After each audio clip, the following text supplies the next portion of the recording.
Ah, Nostradamus, the man, the myth, the French astrologer with a quill and a love for saying nothing in a way that sounds like everything. Once again, his cryptic poetry is making headlines, and this time, it's because of a recent and somber event, the passing of Pope Francis.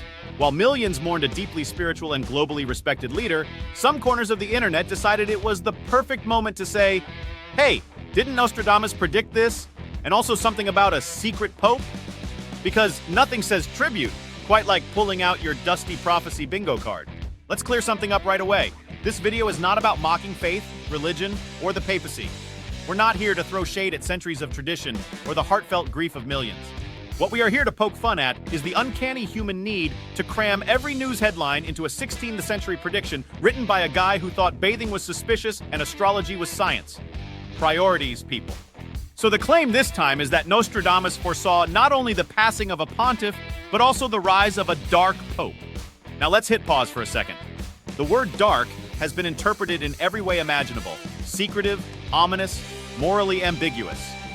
And unfortunately, far too often, it's been interpreted in a way that reveals a whole lot more about the reader than the text. We'll come back to that one.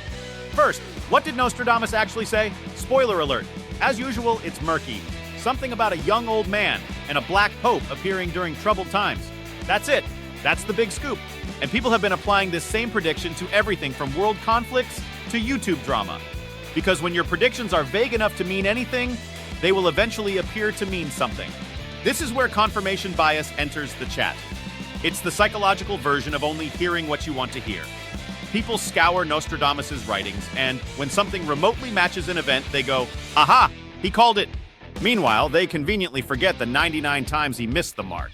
Nostradamus didn't predict the rise of TikTok, the invention of cheese in a can, or that time you accidentally replied all to a company-wide email. But suddenly he's spot on about the future of the Vatican? Let's be honest. If Nostradamus was that good at predicting things, wouldn't he have, I don't know, predicted his own tax audit? Or the printing press that made his prophecies popular centuries later? But nope. Instead, we get lines like, "The great man will be struck down in the day by a thunderbolt." Could be a war, could be a thunderstorm, could be Zeus joining Twitter. Who knows? Now let's talk about the uncomfortable part. The part where people start adding layers of interpretation that lean into old prejudices. The phrase Black Pope has often been used to stoke anxiety about a non-European or non-traditional leader in the church.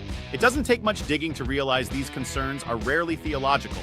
They're racial, cultural, and geopolitical. It's the same energy behind every headline that panics about diversity like it's a contagious disease. The real irony? The so-called Black Pope already exists and has for centuries. It's a nickname for the superior general of the Jesuits due to the color of his robes, not his ethnicity. It's literally about clothing. You know, like how Batman is the Dark Knight and not the slightly tan guy with an agenda. But this nuance doesn't trend on Twitter. What trends is speculation that a powerful, shadowy figure is going to take over the church and plunge the world into chaos. It's not a prediction. It's a Dan Brown novel fanfic. And while that might sell books, it doesn't exactly promote critical thinking or social unity. Let's zoom out a bit. Why are people so obsessed with prophecy? Because it gives them a sense of control in a chaotic world. If you believe someone from the past foresaw everything, you can convince yourself that events have meaning, that someone somewhere has the answers. But it's a false comfort. In reality, prophecy is often a mirror. What we see in it says more about us than it does about the future. And let's not forget how this obsession with predestination can distract from actual solutions.